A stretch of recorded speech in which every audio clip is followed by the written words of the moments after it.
Brian the Rabid Dog. Chapter 5. The Taste of Blood. It was the evening. The sun was setting over the city of Quahog. Meanwhile, at the Griffin's house in Spooner Street, Brian sitting outside the porch in the backyard reading his newspaper about the war in Israel.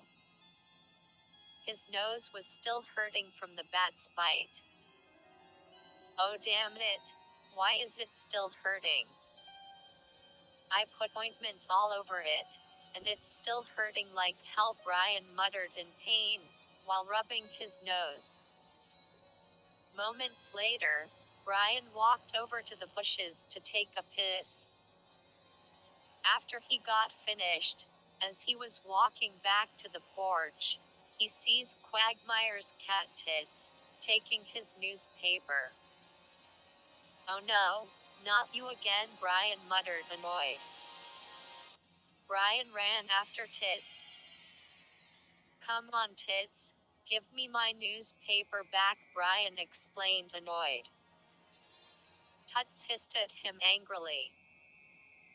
Well, it looks like I'm going to take it back by force, then Brian explained angrily. Brain then tried to grab the newspaper from Tits's mouth. Tits then scratched Brian's arm.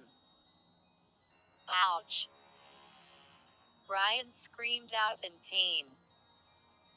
Suddenly, Brian started growling angrily, and foam started oozing from his mouth. Seconds later, Brian bit right into Tits's front leg, causing Tits to drop the newspaper and take off running back to Quagmire's house.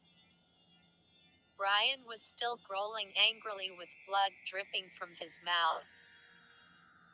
Seconds later, Brian regained his composure. Brian's eyes widened in shock. What the hell just happened? Brian questioned, confused. Brian then whipped off the blood from his mouth with his left hand. Brian stared at his bloodied hand while shaking nervously. What did I just do? Brian muttered panically.